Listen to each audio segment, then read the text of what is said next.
Have you ever walked into a room knowing you'd worked your way there, only to feel every stare pin you like you didn't belong? I've felt that, and it cuts deeper than any wound you can see. My name is Andre Collins. I'm a Black CEO. You'd think that title would open doors, that it would guarantee respect. But the truth, it doesn't. In rooms lined with gold trim and dripping with champagne laughter, I've been doubted, dismissed, even erased with nothing more than a raised eyebrow or a crooked smirk. The sting isn't just from a handshake left hanging, it's from watching an entire room silently decide you don't belong here.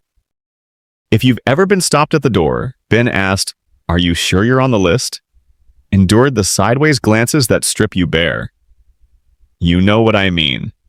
It's a silence that cuts to the bone. But I'm not telling this story to complain. I'm telling it because sometimes that contempt opens the very door they try to shut. I have learned you don't have to shout to prove your worth. Sometimes all you need is patience. One moment of truth shining bright enough to make their whole performance collapse. And that night, in a hall packed with billionaires and investors, I turned humiliation into a strike no one saw coming. Not with 100 slides, not with a roaring speech, just one single slide, enough to make a white billionaire drop his head while the entire room fell silent. If you've ever wanted justice to show its face, if you've ever wished to see arrogance crushed by its own lies, stay. Because this story will show you. Racist arrogance always gets exposed, sometimes by nothing more than silence. Hit like, share, and subscribe so these voices can carry further. Because every click helps the stories they tried to bury rise louder. And now, let's rewind to the opening scene. The ballroom glowed bright. In my hand, an invitation printed clear as day, Andre Collins. But at the check-in desk, I saw it in their eyes. This night was not going to be simple. I remember clearly the moment I stepped into that hall. The grand wooden doors swung open, and a flood of blinding white light from the crystal chandeliers poured down, as if the entire room had been designed but to strip bare whoever crossed the threshold. Light is never gentle in places like this. It exposes every line, every shade of skin, every tailored suit, and makes a decision in an instant. Who belongs and who is an intruder? The thick scent of perfume clung to the air, weaving together with the aroma of expensive wine and the leather from the armchairs. Everything in that hall seemed choreographed to deliver a silent message. Here, power isn't just displayed, it radiates from every tiny detail. I heard the clink of glasses, the soft laughter of clusters of people gathered in circles, the low murmur of voices belonging to those accustomed to controlling the room. I walked forward, the sound of my shoes hitting the marble floor echoing, as if emphasizing my presence in a space that didn't expect it. And then I reached the reception desk. Behind it was Claire Thompson. I already knew the smile she wore for other guests, bright, even, perfectly rehearsed, the kind meant to make anyone feel important. But the moment her eyes landed on me, that smile vanished faster than a candle in the wind. In its place came a stare held half a second too long. An unmistakable look of judgment I knew all too well. "Are you sure you're on the guest list?" Her voice landed hard on every word, as though if I admitted even a hint of mistake, she'd have security escort me out in seconds. I handed over my invitation. My name, Andre Collins, was printed clearly, no room for confusion. Claire picked it up, studied it, then looked back at me. Once, twice. By the third time, I heard the scrape of a chair behind me, followed by a low, mocking chuckle. Richard Malone, a businessman with neatly slicked-back silver hair, stood near the door. He smirked, not at any joke, but at the simple fact of my existence being enough in his eyes to qualify as one. "Sure you've got the right event?" Richard said, half to Claire, half to the room. A few heads nearby turned, their eyes sharp with curiosity and faint amusement. I stood tall. No bowing my head, no furrowed brow. I'd grown familiar with this brand of suspicion, dressed up as politeness. The way Claire inspected my name, the way Richard snickered, it was nothing new. But each time it still landed like a needle under the skin. It doesn't kill you, but it reminds you, this place was never built for you to belong. Claire finally handed the invitation back, her voice smoothing over into professional courtesy.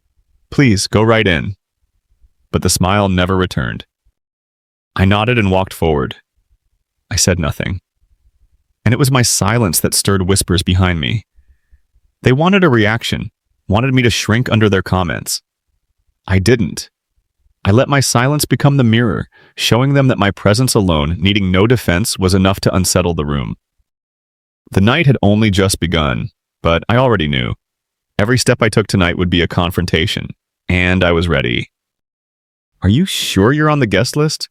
The question fell from Claire Thompson's lips like a stone dropped into still water. It didn't just land in my ears, it made a few heads turn. I held out the invitation. My name clear as day. Andre Collins. But Claire didn't look at it right away. Her eyes swept across my face first, only then moving to the paper. The first time she read my name. Her lips pressed together as if hunting for a typo. The second time, she looked up, scrutinizing me as though comparing the letters on the page to the man standing before her.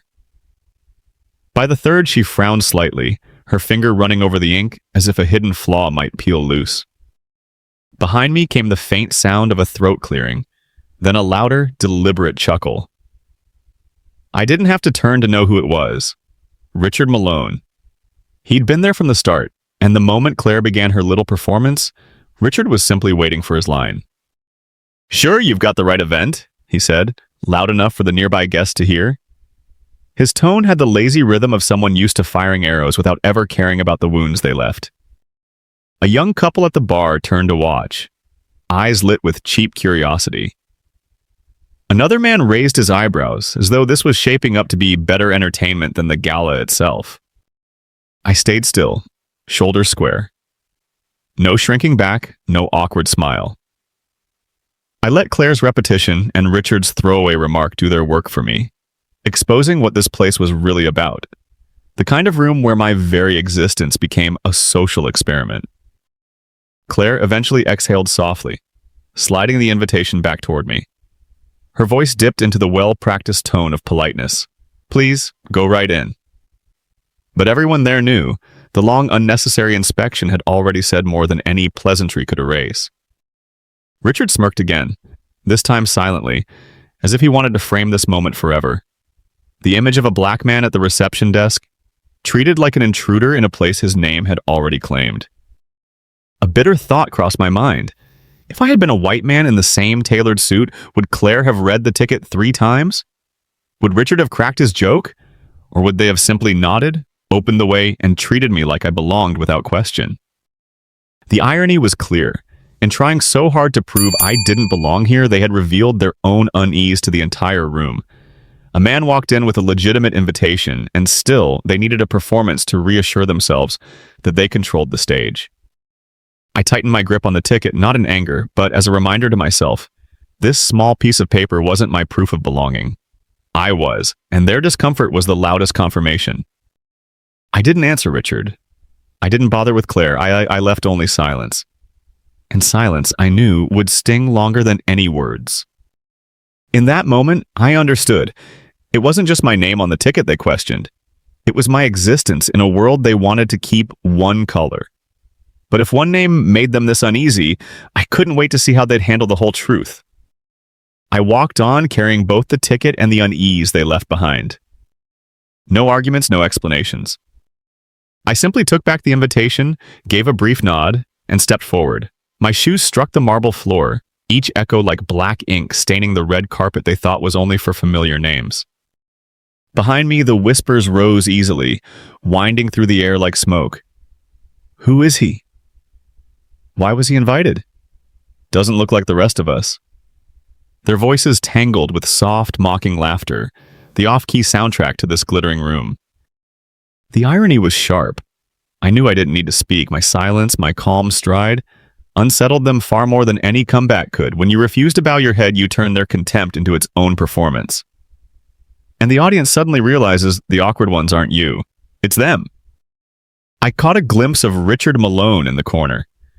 He looked ready to add another quip, but my eyes slid across his just once. Steady, cold, and the satisfaction in his smirk cracked like glass on marble. As for Claire Thompson, the woman who read my name 3 times, she was now busy rearranging her papers as though hoping the desk itself might swallow her whole. I hadn't said a single word, yet she had turned her own suspicion into a silent confession. I stepped deeper into the ballroom. The chandeliers still blazed overhead, throwing their glow across crystal glasses and polished shoes. But something in the room had shifted. I felt the lull, the subtle pause, the moment when people start asking themselves, if he doesn't belong here, then why does he keep walking like he does? The answer was in my stride. I wasn't here to be accepted. I was here to be seen. And no amount of whispers could erase that truth. A dry, almost amused thought passed through my mind. Maybe what unsettled them most wasn't my skin, but my composure. People know how to handle rage, but someone silent, steady, and still moving forward? That shakes the room in ways anger never could. I chose silence not because I was weak. I chose it because sometimes silence is the loudest voice there is. And in that quiet, I could hear what they wouldn't admit. The sound of power quivering when it feels its grip slip. I walked on, a faint smile tugging at my lips. They thought their doubt might slow me. Instead, it became the perfect overture. I hadn't just entered the room, I'd cracked its walls on my way in. And once you've put a crack in a wall that thinks it's unshakable, all it takes is one good push, and the whole thing comes crashing down. That night, I knew I didn't need to speak. The real show was still waiting ahead. I took my seat, the music of the gala swelling around me. But in my chest hung one sharp question. If they were already rattled at the door, what would happen when they finally saw the full truth waiting inside? I cut through the grand hall, leaving behind the lingering hum of conversations and the clinking of wine glasses. Ahead lay neat rows of seats lined up in perfect order, a long stretch of red velvet carpet creating an aisle that led directly to the stage. On every seat, a small nameplate rested squarely in place, like tiny flags staking claims on who belonged where. In my hand was my name card. The letters were crisp, unmistakable. Andre Collins, front row, right by the stage. A faint smile tugged at my lips, not because I was surprised, but because I knew this reflected exactly where I had worked to be. I hadn't come here to sit behind anyone. I had come with a seat assigned among those deemed to be steering the world. I walked slowly, the chandelier lights pouring down, casting every face in a theatrical glow. Eyes glanced my way, some indifferent, some curious, but most held that familiar weighing look, as though trying to decide whether my name on the front row was a mistake. As I approached, I saw it clearly. My seat, right in the very first row, just steps away from the podium. A black leather chair, polished to a shine, set apart from the ordinary ones behind it. I drew a slow breath, ready to take my place, when a hand lightly touched my arm. "Excuse me, Mr. Collins," a woman's voice rang out, smooth and practiced. I turned to find Sophie Grant, one of the event coordinators. A professional smile sat on her lips, but her eyes carried a hint of guardedness. "There's been a small mix-up with your seat." I raised an eyebrow, but stayed silent. Sophie gestured toward the back rows, where empty seats waited near the exit. "This one is actually reserved for someone else. Would you mind sitting back there instead?" I glanced at my seat again. My nameplate was still there, bold, clear, unchallenged. Nothing about it suggested it belonged to anyone else. Yet Sophie's tone carried no apology, no hesitation. Just that polished, false politeness used to quietly move people like me out of the frame. Up front, another figure approached. Evelyn Hart, the grande dame of philanthropy, infamous for her oversized hats, strolled in with the slow confidence of someone who expected the world to part for her. Today she wore a cream-colored one with a feathered brim, and she paused right in front of my seat, tilting her head to study it before smiling at Sophie as though receiving a gift. I didn't need to ask. My front row seat, my name printed right there, had somehow become Evelyn Hart's seat, the kind of woman always assumed to be more important in places like this. I looked at Sophie, then at Evelyn, then at the back rows she had pointed out. The whole play was obvious. They could print your name in the front row, but with one polite smile and a casual wave, they'd push you to the shadows, out of the picture where your presence might trouble them. I smiled. Not the smile of someone defeated, but the smile of someone who'd seen this script before. I knew the story wasn't ending here, and sometimes the back row gives you a gift the front row never can. The gift of seeing the whole play unfold, curtain to curtain, without the feathers blocking your view. Sophie clicked forward, her heels tapping sharply on the marble floor. I followed, ticket still in hand, my name still printed clearly on the front row card, but she never looked back, as though my trailing behind her had been decided long before. We passed the first row. My nameplate remained there, untouched, undisturbed. But Sophie kept walking, straight ahead, offering no acknowledgement. Her eyes flicked left, right, then slowed as we reached the farthest row in the back. "Here we are, Mr. Collins," Sophie said, her smile lighting up like a neon sign installed in the wrong place. "Just a small mix-up. If you could take this seat, please."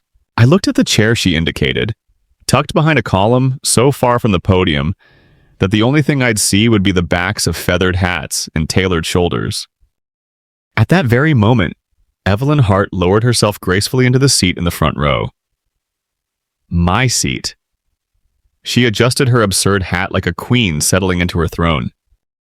I let out a quiet chuckle, not because it was funny, but because the staging was so clumsy. They hadn't even bothered to move the nameplate. All it took was Sophie saying a small mix-up, and the farce was complete. Evelyn sat there, tilting her head grandly as though the seat had always been hers by divine right. I lowered myself slowly into the back row chair, feeling the eyes from the front drifting my way. Some turned fully to look. Others didn't bother hiding their smugness. The sensation was like standing under a spotlight, the entire room watching, waiting for you to flinch. A man beside me cleared his throat, then whispered to his wife, loud enough for me to hear, "Maybe he brought the wrong ticket." His voice carried that deliberate softness, the kind meant to wound while pretending not to. I leaned back in my chair, perfectly still. I wanted them to see me sitting there, unmoved, unbothered, refusing to play the part of the humiliated man. Because sometimes the thing that unsettles people most is when you refuse to give them the scene they want. The stage lights beamed toward the front, leaving me in shadow. But from here, I had the perfect view. I saw Evelyn laughing with the person beside her, her diamond-ringed hand gesturing like a queen waving commands. I saw Sophie leaning to whisper with a colleague, her eyes carefully avoiding mine, as if afraid of being caught in the act. The beauty of this seat was simple. They thought pushing me to the back was a victory. They didn't realize they had given me the perfect vantage point. From here, I saw every false smile, every lingering handshake, every nod stretched longer than necessary. I saw the play unfolding, and now I had the best seat in the house to watch it. I didn't straighten my tie, I didn't turn to answer the whispers. I simply sat, letting the haughty glances rain down while I turned them into something else entirely, a spotlight exposing the truth. Front row seats don't always measure worth. Sometimes they're just prizes for knowing the right people. In that moment, I realized the back row wasn't humiliation, it was a ticket to the whole show. And I decided if they wanted to cast me as the silent audience, I'd become the sharpest witness in the room, the one who remembered every line so the world could hear the story later. I leaned back. The leather was stiff, cold, far from comfortable, but the discomfort made me smile, because from here, I had something those front row chairs never would. An unobstructed view. I saw Evelyn Hart, seated like a monument in the front row, tilting her head, diamonds flashing under the chandelier's glow. She didn't need to speak. Her occupation of that seat said it all. The message was clear. In this place, power wasn't about the name on the card. It was about the audacity to claim the seat. Rules be damned. I watched Sophie Grant, now lingering in a corner. She pretended to sort papers, pretended to be busy, but her eyes gave her away. The slight shrug, the way she avoided looking my way, she knew it hadn't been fair. But Sophie had chosen her side, and in rooms like these, choosing sides mattered more than choosing right. And me? I sat in the back, taking in every detail like someone watching from the wings. I saw the fake laughter ripple through the front rows. I saw the overlong handshakes, the nods measuring status rather than greeting. I saw the darting glances, weighing, calculating, deciding who mattered and who didn't. And a thought slid in, sharp and ironic. Maybe the back row shows you the truth better than the front. Up there, they're too busy performing. But from here, I could see the backstage of the tight jaws behind smiles, the fingers drumming under tables, the sighs escaping when they thought no one heard. I smiled, not because I liked it, but because I realized something. They thought they'd pushed me aside. In reality, they'd handed me the one thing they couldn't control: perspective. And once you have the full view, you don't stay a spectator, you become the storyteller. I took a slow sip of water from the glass beside my chair. The chill ran down my throat while Evelyn laughed too loudly at something in the front. But I knew that laughter was only the prologue. No performance lasts forever. From here, I didn't need to interrupt. I only needed to remember. Every detail, every glance, every pause. One day, these details would become weapons. And when that day came, no one would care where I had been sitting.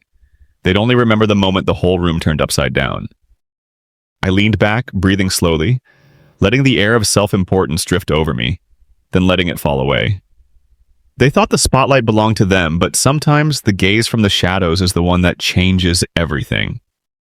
And in that quiet, I wondered, if the back row already showed me this much, what would they do when the stage itself shifted, when the lights turned, and the very people who claimed the front had to bow before the truth?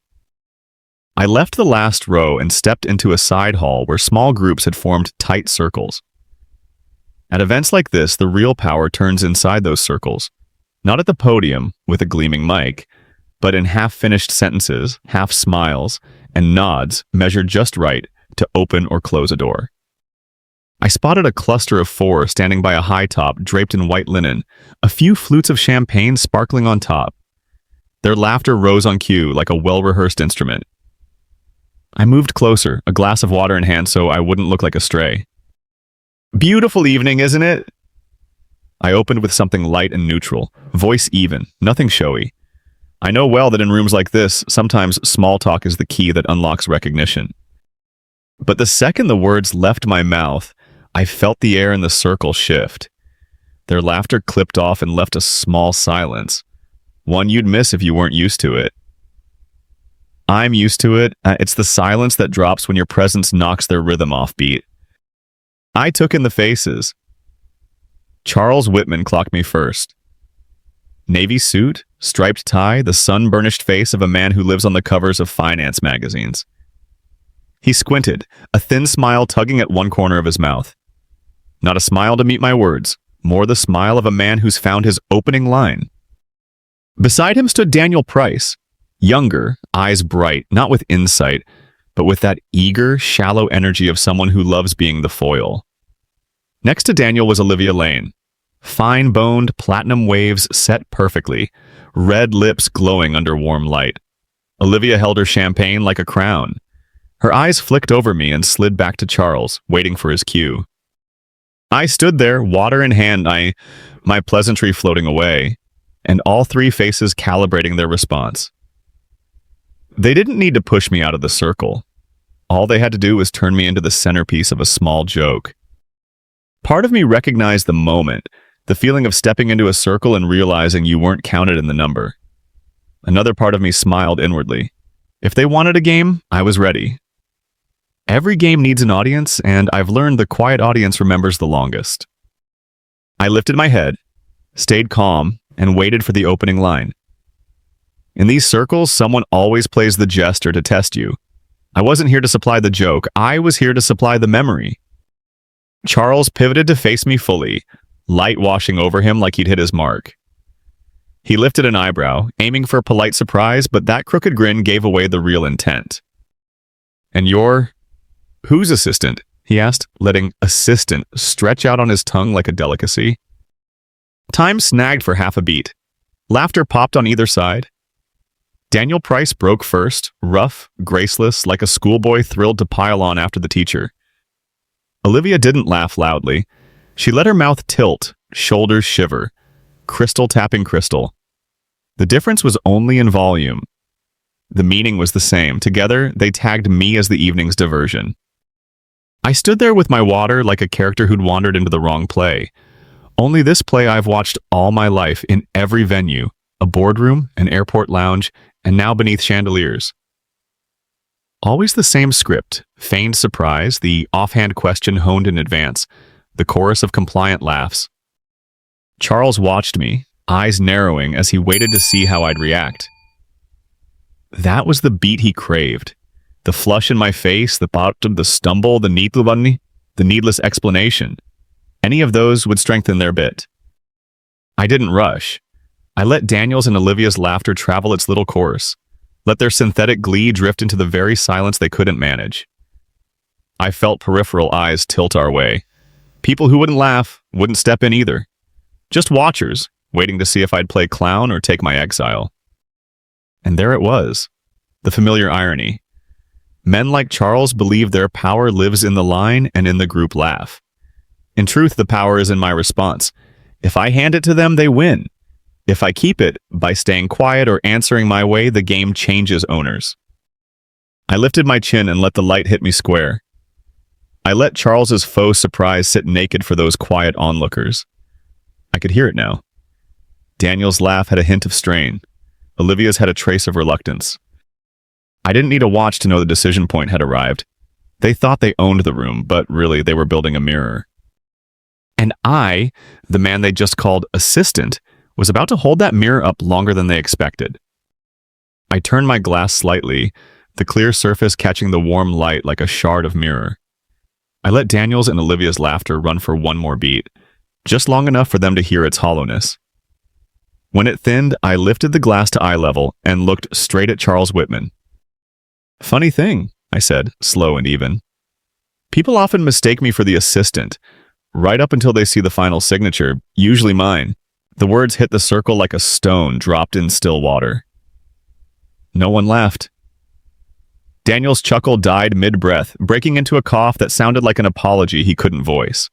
Olivia bit her lip and glanced away, dodging eye contact. Charles's face froze. The thin smile turned into a leftover line, unclear whether to keep or erase. Silence settled over the circle. Not a pleasant one. The dense kind that makes people hear their own pulse. I let it hang, let them taste the feeling they'd tried to force on me. I took a sip of water and made the pause heavier. While I drank, I watched. Charles's finger tapped the rim of his glass, a small movement, loud with discomfort. Daniel stared at his shoes like a kid caught cheating. Olivia scanned the room, searching for a graceful exit. This is the truth about power circles. They live on consensus. One line, one laugh. Everything requires the group's breath to keep it moving. But let a crack open, let a silence appear that no one fills, and the ring starts to split. I had just opened the crack. I leaned back a fraction, as if I'd merely tossed in a casual quip. Inside, I could feel the shift. The eyes outside the circle watched us now, not with idle curiosity, but with the attention people give a duel. Charles tried to recover. He raised his brows, coughed out a thin chuckle, but no new line followed. Any next line might turn into evidence against him. That brief quiet told me enough. I'd made Charles Whitman, the man used to steering rooms, stall. I set my glass on the table and tapped a fingertip once against the crystal. Tiny sound, but in the tight air it landed like a beat. I wanted them to understand I didn't need to shout, didn't need to jostle. One well-timed sentence can flip the roles. A wry smile edged through me. They thought I'd stepped into their circle seeking approval. In truth, I only needed a place to lift the mirror, and now they could see themselves in it, unflattering and clear. I knew the game wasn't over. This was just the first fissure, but once a wall cracks, it's only a matter of time. I let my gaze move off Charles, leaving the pause suspended between us. And I wondered, if one sentence could quiet this circle, what happens when a larger truth gets laid in front of the whole room? He walked in. Edward Hale. The name rang in my head like a familiar bell, because in rooms like this, Edward wasn't just a name, he was a ritual. You didn't introduce him, people stood. No one applauded, but every eye shifted to him automatically, as if the chandelier light had been adjusted to follow only one man. Edward moved slowly through the doorway, black leather shoes striking the marble with deliberate weight. A charcoal gray suit, a tightly knotted emerald tie, every detail on him was a declaration. This was the man the room was built to hear. I watched, eyes fixed. In this place, Edward was a moving monument. As he passed, conversations adjusted mid-sentence, small circles drifted apart just enough to give him space, though no one moved too quickly. That was the art here. Admiration and moderation. Straight backs, polite smiles, just enough brightness in the eyes, as if they all just happened to look up at the right moment. The air changed. Voices dimmed, glasses clinked softer. Even the music seemed to step back. A kind of silence settled in. Not because anyone asked for it, but because people believed it was the natural order of things when Edward Hale appeared.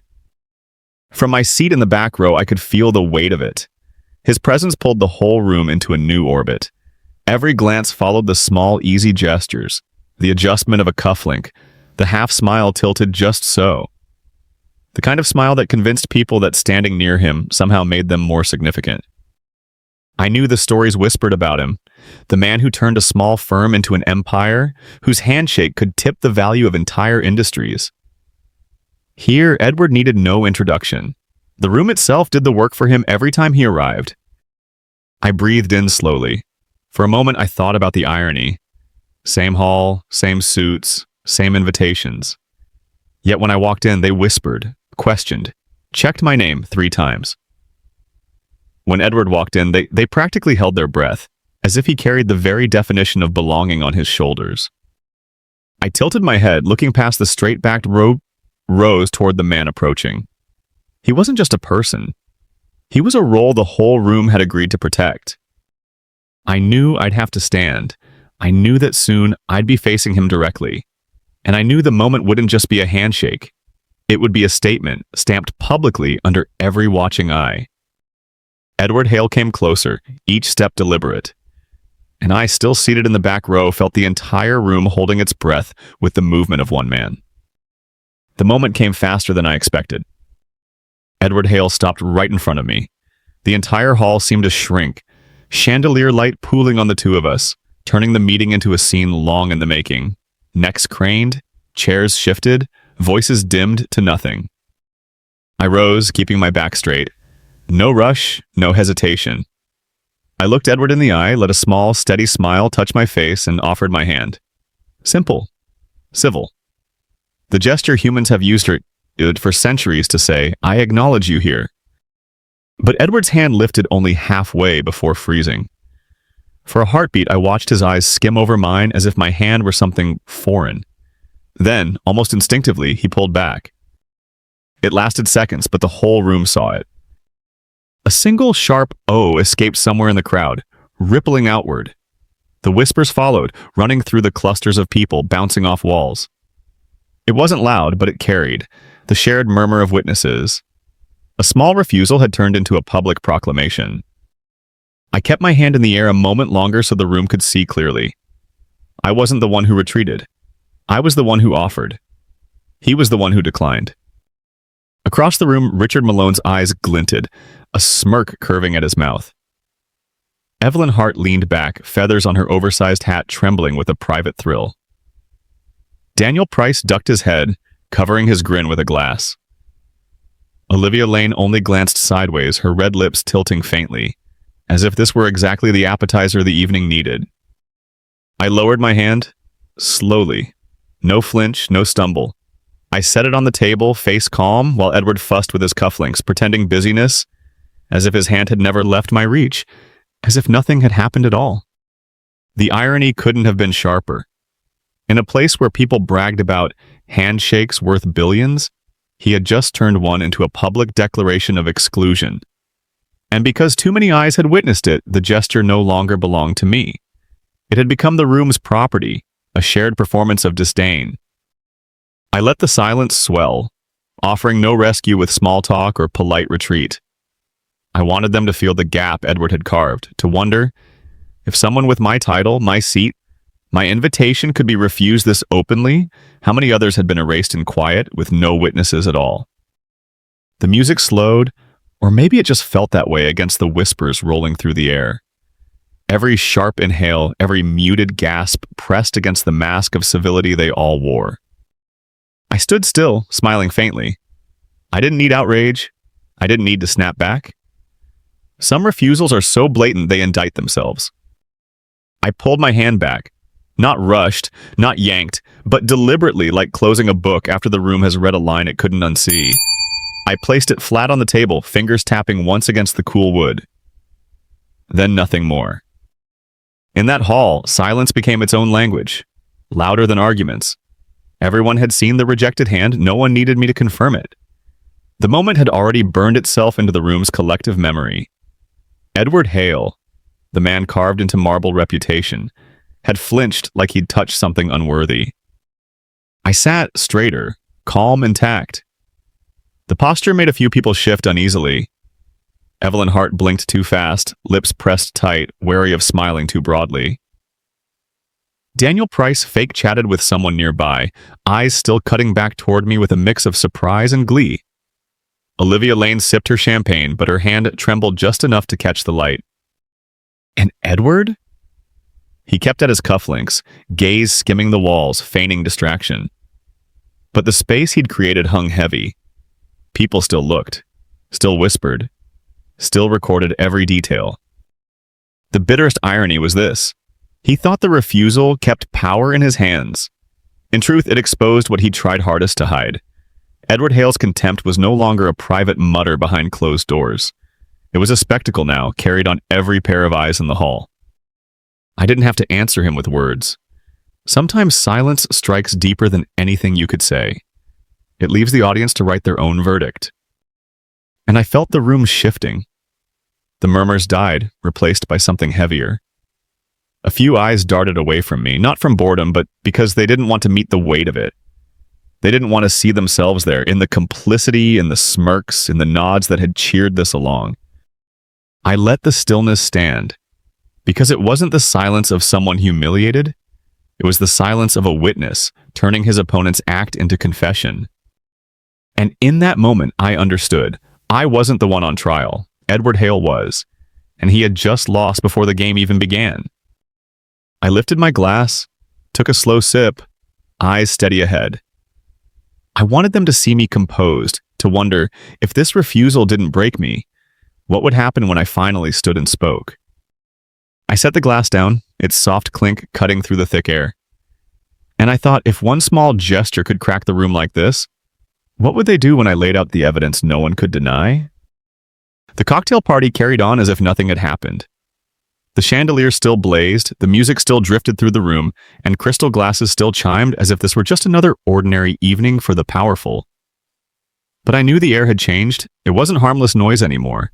It had thickened, like a thin veil of smoke in a windowless room. I held my water and walked slowly along the long buffet. Clusters still formed into little circles, still laughing, still talking. But as I drew near, I noticed the slip in rhythm. Their laughter softened, their eyes slid elsewhere, and the gap in the circle tightened, like a door closing without a sound. At first, I thought it was only the aftershock of that refused handshake, but the sidestepping became so steady it turned into a common denominator. People weren't curious anymore. They were cautious. No more direct looks, just quick side glances, as if I carried an invisible stain that could spread at any moment. A man passed with a glass of wine, met my eyes for a flicker, then immediately dropped his gaze to his phone, though I was sure it had been locked a moment before. A woman in a sleek red dress smiled at the person beside her, but when I walked by, the smile went out, leaving a blank face behind. This wasn't the quiet of respect. It was avoidance wrapped in etiquette. And there I was, standing in the middle of a glittering cocktail party, walking a corridor made of turned faces. I stopped near the bar. The bartender topped off flutes. The tang of fermented grapes drifted up. I looked around and, for the first time that night, saw clearly what I usually only sense. They no longer saw me as a guest. I had become a topic. A story told in tilted heads and half smiles, in deliberate pauses whenever I approached. I heard glasses clink from a group across the room, but the sound wasn't cheerful anymore. It was like a bell tolling for a quiet tribunal, verdict preset. And the defendant, me, hadn't been allowed to speak. I stood there, took a sip of water, and watched. I gave them space to reveal themselves. In my silence, I saw lips move, eyes dart, hands half cover mouths. I couldn't catch every word, but I knew. Something had been planted, and it was rooting fast. This dodging wasn't just the echo of a refused handshake. It was the first signal that a rumor had begun to spread, thin as smoke and thickening by the minute. I set my glass down and smiled faintly. I knew what was coming. A rumor travels faster than any footsteps. And once it starts its run, this room will stop being a place of polite hellos and turn into a maze of whispers. I knew something was being whispered, but only when I caught that one line did I see the play shifting into a new act. Martin Green, an old adversary with a face that always looked freshly printed from a glossy ad, bent to Helen Brooks' ear. He didn't lower his voice much, like he wanted me to hear while pretending discretion. His company's about to go bankrupt. One short sentence, enough to flatten a party. Helen lifted a hand to her mouth, eyes widening just enough to make the news a small dramatic shock. Seconds later, she leaned into the person beside her. And like dry grass catching a spark, it spread, circle to circle, picking up seasoning with every retelling. I walked past another group and caught, heard they lost a big contract. Another, I'm told the bank pulled funding. In a corner, a man shook his head with theatrical pity. Shame, but the game's over. I stood still in the flow of bodies, my water suddenly heavy in my hand. Not because I believed Martin, but because I could see the power of a rumor. It doesn't need proof, only a crowd willing to believe. And tonight, this room was more willing than ever. I watched hands. Handshakes that were warm minutes ago vanished. People slid their hands into pockets, clutched their glasses, or got busy with their phones. A few edged away when I came near. No more backslaps, no more social smiles. The retreat was subtle, but so synchronized it felt like someone had siphoned the air from my lungs. I breathed slowly and scanned the room. Far off, Martin worked another cluster, hands painting the air as if telling a charming story. Now and then his eyes flicked my way, flashing triumph. He didn't need to shout. One sentence had been enough to strike my name from the room's mental roster. And Helen? She was at the bar, passing it along, a hand on someone's forearm to underscore the credibility. I saw it clearly. Rumors don't live on words. They live on feelings.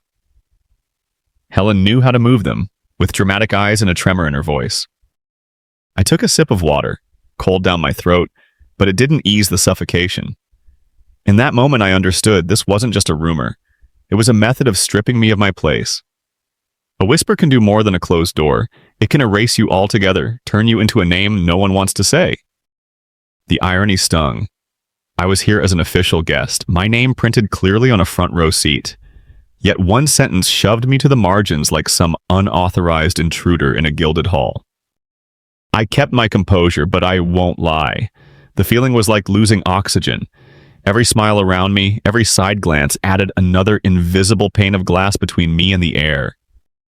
I stood at the bar, half a glass left. The murmur kept moving like a breeze that, instead of fading, thickened. A rumor, fed at each handoff, grows a life of its own. It doesn't need my confirmation. It needs only hunger and glee. I set my glass down, slipped my phone from my inside pocket. A small gesture no one noticed. My thumb swept the screen and opened my email.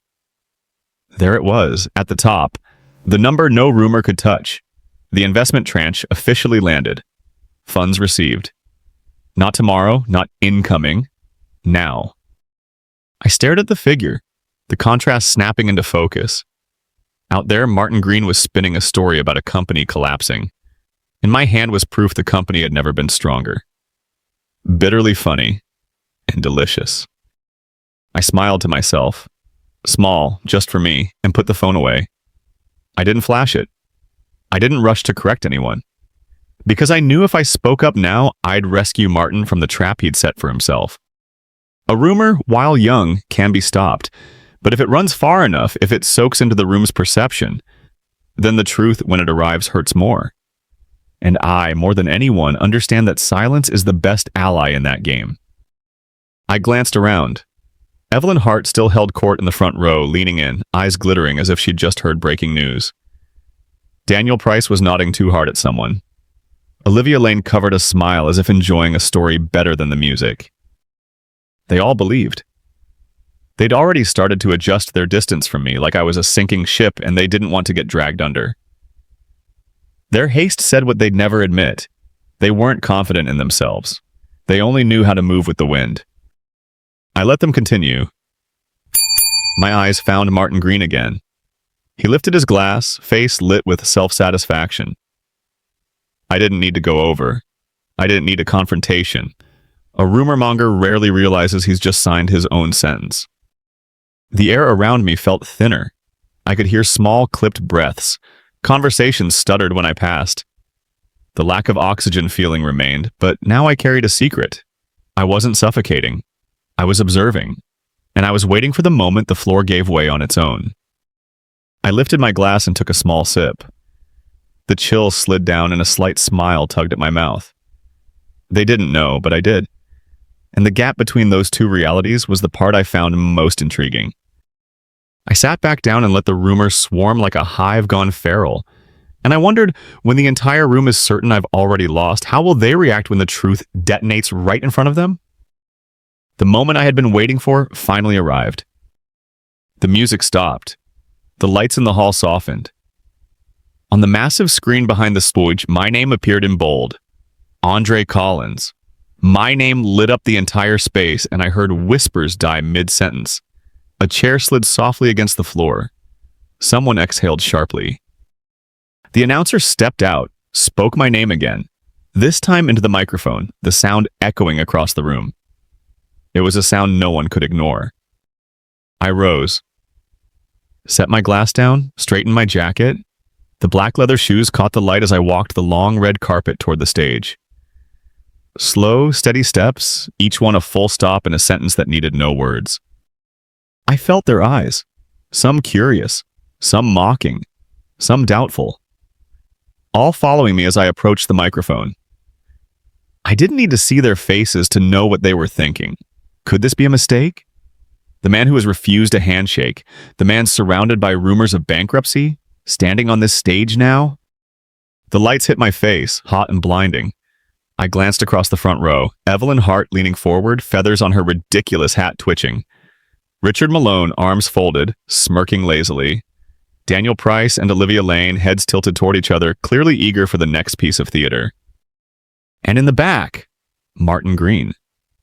He wasn't smiling. He sat back, sipped his drink, but the corner of his mouth curled just slightly, like he'd already decided how this would end. He thought the speech would prove him right, that I was exactly the failure he wanted the room to believe. I climbed the small steps, placed my hand on the wooden podium. The microphone waited. I drew in one long breath. The room fell away. I could only hear my heartbeat, not from nerves, but because I could feel the entire hall holding its breath. They waited for me to speak, to justify, to fail. And knowing that made me calmer. My name still glowed on the screen behind me. I stood tall, light washing over me the entire evening, suddenly a frame around this single moment. I was ready, not just to speak, but to turn the story inside out. I opened my mouth, and a voice sliced in, smooth as velvet, cold as steel. Sorry, we're out of time. Victor Lang, the event coordinator, stood a few steps away, black suit immaculate. That polite smile nailed into place. His eyes flicked past me to the audience as though I wasn't there at all. No apology for me, not even the courtesy of eye contact. It was like someone had yanked the power cord. The lights still blazed, my name still glowed, the microphone still worked. But the sound had been taken from me, not by equipment, by power. For a moment, silence. Then, on cue, as if following stage directions, applause trickled out. First a few hands, then more, but hollow, forced. The clapping of people eager to move on. The applause wasn't celebration, it was burial. I kept my hand on the podium, eyes locked on Victor. He smiled blandly, lifted a hand as though fulfilling some noble duty, keeping the program on schedule. We all knew better. Time was never the problem. The problem was whose voice they wanted heard and whose they wanted erased. I scanned the room. Evelyn Hart clapped first, feathers bobbing as though she had won something. Richard Malone tapped his fingers on the armrest like he'd been waiting for this beat all night. Daniel and Olivia whispered, grinning like schoolchildren watching someone sent out of class. And Martin Green. He drank, slowly, eyes fixed on me, savoring what he thought was checkmate. I stayed where I was. Let them see I wasn't rushing off. Inside, the irony burned. The moment I was about to speak, they silenced me with a line soft as silk. Sorry, we're out of time. 4 words carrying centuries of voices cut off mid-breath. The applause died quickly, leaving emptiness behind. I stood there, microphone in front of me, but the audience was gone in spirit. They had retreated, reassured the silence had been restored. How fitting. In a place where they waste hours on speeches bloated with nothing, my few seconds were treated as a luxury the evening couldn't afford. But I didn't step down right away. I stayed. Let them see me standing. Let them feel the weight of the injustice without me naming it.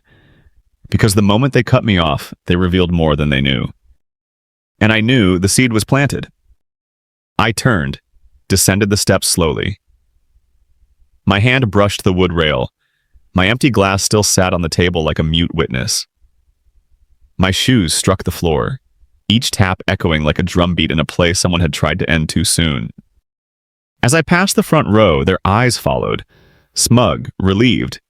They thought they'd erased me, that a single sentence had locked every door. Evelyn tilted her head, smiling tightly. Richard Malone nodded once, approving the order restored. Daniel elbowed Olivia, both snickering softly like children in the back of the room. I gave none of them an answer. I only smiled, a thin, unreadable smile. The kind mistaken for surrender, but holding something else entirely. A reminder, I was still here and this wasn't over. I sat. The light shifted. Another voice took the mic. The room exhaled, thinking the awkwardness had passed. But they missed the truth. Their rush to silence me had exposed them. The power that truly fears dissent always shows its hand when it tries to choke it off. I leaned back, arms folded, watching. Victor Lang adjusted the mic, face blank, gestures casual. Pretending nothing unusual had happened. But I knew he wasn't calm. No one is calm when they have to cut someone off at the exact second their name lights up the screen. They thought I'd lost, that my silence was defeat. But I knew better. This wasn't an ending. It was the coiling of a spring. How ironic. This event, marketed as an open forum for ideas, had just slammed the door on one the moment it arrived. They hadn't revealed my weakness. They had shown theirs. Only the frightened need to gag another voice. I let the thought settle like a secret. While they moved on, I stayed seated, smiling faintly. A smile no one understood. The kind that drew glances, uneasy, curious. They thought they'd written me out. But the real stage hadn't even opened yet. I lifted my glass, let the crystal catch the light. And I wondered, if one sentence could silence me, what would happen when I didn't need words at all, and the entire room fell quiet anyway? The hall gradually settled after Victor Lang's interruption. The lights shifted color, the mic went to another speaker, and the program rolled on as if nothing had been cut short. People laughed, nodded, clapped right on cue. Everyone seemed certain they'd close the chapter with my name on it, that I was nothing more than a shadow tucked away in the back row. I sat still, back against the chair, turning my glass slowly in my hand. The shimmering surface caught the crystal lights above like a tiny stage sitting in my palm. I watched Ted. They thought I'd been written out of the game, but in truth, I was just beginning to rewrite the script. Up front, Evelyn Hart reclined easily, the feathers on her hat quivering whenever she nodded along with the new speaker. Richard Malone sat with arms folded, a smirk that said order had been restored. Daniel Price and Olivia Lane kept snickering, sneaking glances my way, to make sure their entertainment was sitting quietly, causing no trouble. Farther back, Martin Green's face loosened into complacency. He sipped his drink, eyes drifting as if savoring the spectacle of an opponent drowned by silence. Every movement of his radiated certainty, Andre Collins was finished. But they forgot one thing. Silence never automatically means defeat. Sometimes silence is the step back you take to wind up a louder blow. I leaned over and pulled a slim laptop from the leather bag by my chair. A simple action, but in a room drenched in light and ceremony, it landed offbeat. No one noticed at first. They were busy watching the person on stage, busy nodding at charts and figures, busy proving they were still part of the power play. I set the laptop on the small table in front of me and opened it. The cool blue glow washed over my face, a light of my own, the kind they couldn't dim. A few heads turned, eyes flickering with confusion. They didn't know what I was doing, but I could see it clearly, a hairline crack in the room's manufactured calm. I didn't rush. I let them keep believing I'd been pushed aside. That belief would make the next moment hit harder. I let Evelyn laugh, let Richard drum his fingers, let Martin take another slow sip. Every one of their gestures would only make the collapse that followed heavier. The irony was rich. They believed they controlled the story, but the story was never theirs. It sat inside a single presentation file, one keystroke away from turning the room on its head. I drew a slow breath, set my fingers on the keys. They had taken my name off the mic, but it was about to reappear, without a word, through an image no one could deny. A light tap on the keyboard. The giant screen behind the stage lit up, slicing through the ongoing talk. One slide, no graphs, no color splash, no effects. Just a document. The executed contract. Crisp type, a red stamp, and at the bottom, more prominent than anything else, a signature the entire room would recognize. Edward Hale. It was like a door being ripped off its hinges. The lively hum of the hall collapsed into stillness. The background music cut out. The whispering died, every pair of eyes snapped to the screen. I didn't have to explain a thing. The image spoke for itself. That contract was proof. My company wasn't just not bankrupt. We had just closed a deal with the most powerful man in the room. The same man who, hours earlier, had yanked his hand back from mine like he'd touched a stain. I glanced at Edward. He sat rigid, a faint tremor in the hand resting on his thigh. His face went pale under the lights, as if someone had peeled back a mask carved a little too perfectly. A few people near him inched their chairs away, instinctively creating distance, as though they might get pulled into an explosion that had gone off in silence. In the front row, Evelyn Hart's eyes widened. Her fingers tightened around her feathered fan. Richard Malone froze, the smirk gone before he could hide the gap. Daniel Price and Olivia Lane traded looks, their giggles curdling into awkward quiet. And in the back, Martin Green nearly dropped his glass. I stayed seated. I didn't stand, I didn't narrate. I just let the slide hang there so the entire hall could stare down the truth they'd just tried to erase. That's the thing about truth, it doesn't need makeup. One signature outweighs every rumor, every laugh, every refused handshake. And in that moment, the entire room had to confront what none of them wanted to admit. The man they thought was out of the game was the one holding the wheel. I took a sip of water, unhurried. No one dared whisper. No one dared clap. They were cut off by something too clear to finesse. And that silence, that heavy, unbroken silence, was the loudest applause I got all night. How fitting. Minutes ago, Victor Lang used "sorry, we're out of time" to cut me off. Now the entire room had nothing but time to look at a single slide, a slide none of them would be able to scrub from memory. I knew somewhere inside them a faint crack had formed. Not only in the story they'd tried to paste over me, but in the proud wall they'd leaned on for far too long. I didn't need to point, I didn't need to explain. They all saw it. On that massive screen, under crystal light, hung a signature no one could dispute. Edward Hale. The same bold hand that had appeared in countless financial headlines, made so many people bow with admiration, now hanging there like a mirror reflecting a very plain contradiction. It was the signature of the man who just pulled back from my handshake. The man who'd publicly refused me like I wasn't worth touching. The room was dead silent. All the snickering, the bankruptcy whispers, the averted eyes, gone in an instant. No prompts, no cues. The naked fact did the work. I scanned the faces. Evelyn Hart's jaw set, fingers crushing her hand. Richard Malone frowned, as if groping for some clever way to minimize what he was seeing. Daniel Price and Olivia Lane stopped laughing, trading jittery side glances, uncertain whom to align with. And Martin Green, the rumor monger, sat frozen, glass midair, wine rippling but untouched. I took a long, slow breath and let the moment drape over the room. No one could erase that signature. No one could pretend it wasn't there. They could argue about anything, but not with the ink Edward Hale himself had laid down. I looked to Edward again. He sat upright, color drained, throat working but forming no words. The same hand that had flinched away from mine now trembled in front of everyone. How poetic. A refused handshake had made me tonight's punchline, for a minute, but a public signature had turned the refuser into the lead in a bigger farce. I stayed quiet. No commentary needed. I let the silence do its job. It no longer weighed on me, it hovered over them, the very people who'd cheered when I was muted. In this moment, I didn't just reclaim my voice. I proved it had never actually been taken. It had been waiting for the right cue, not through a microphone, but through a single slide. I lifted my glass again, took a sip. Every eye stayed fixed on the screen. One slide, one signature. Enough to grind the rumor mill into dust. I set the glass down, leaned back and smiled.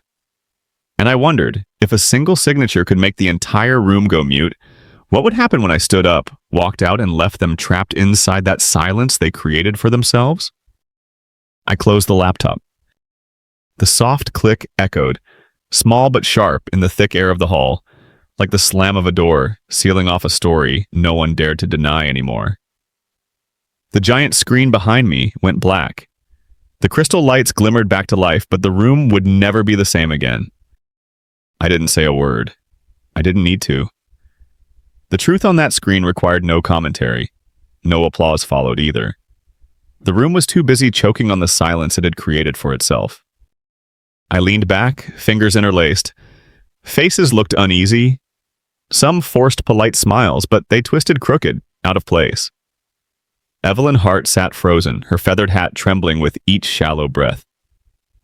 Richard Malone licked his lips, eyes darting for allies and finding none. Daniel Price and Olivia Lane stayed silent, lips pressed tight as if their lines had been cut mid-scene. Across the room, Martin Green stared into his glass, not daring to take another sip. He knew the rumor he'd planted minutes ago had just become the rope tightening around his own neck. The faster gossip flies, the harder it crashes, and now no one wanted to go down with him. I didn't need to look at Edward Hale to know, but I turned anyway. And there it was. The man sat rigid, face drained of color, hands trembling against his knees as if holding himself together by force. The man once worshipped by the room, the man who made necks crane when he entered. Now trapped under the same lights he used to command, with nowhere left to hide. No one cheered. Who would they cheer for? Me, the man they'd mocked, doubted, laughed at? Or Edward Hale, the man they had revered, now exposed in defeat? Silence was the only choice. And that silence was the proof of my victory. I realized then, the greatest victories don't come with applause. They come when the man who scorned you has to bow beneath the weight of his own truth. They come in the awkward stillness of a room, realizing its whispers, its rumors, its laughter. All of it has vanished like smoke in the wind. I nodded once to myself, not in triumph, but in confirmation. I hadn't shouted. I hadn't argued. I had simply let them see, let them hear, let them choke on the evidence. And truth has never needed applause. I tilted my head slightly, a small gesture but enough to catch Edward Hale's eyes. And I saw him lower his head. Gone was the proud posture from when he entered. Gone was the half-smile the whole room used to watch for. Just a bowed head, slow and heavy, as if the weight of his own signature had sunk onto his shoulders. His hand shook on his knee. The same hand that had once recoiled from mine had refused a handshake like it refused my existence. Now it couldn't even hold its own composure. I looked around. Evelyn Hart, once so regal under her plume of feathers, sat stiff and avoided my gaze, clutching her fan so tightly the feathers shed. Richard Malone, who had smirked through my humiliation, busied himself folding his handkerchief over and over, as if repetition could hide his unease. Charles Whitman, the man who'd sneered, "And you're whose assistant?" now faced away, lips tight, pretending to listen to some other speaker. But we all knew no one was hearing anything anymore. The room was frozen, caught inside the spotlight of truth. And Martin Green, the rumor peddler, sat lower than all of them. His wine glass trembled in his grip, knuckles white. They say rumors are easy weapons, but few notice how quickly they backfire. Now Martin sat shackled by his own lie. No one spoke. No jokes, no damage control. The room full of people who once thought they controlled the narrative now stared into glasses, papers, dead phone screens. They avoided my eyes not out of respect, but because my presence was proof they'd been wrong. Proof they'd joined the wrong chorus. I stayed still. In the silence, victory didn't feel like a cheer.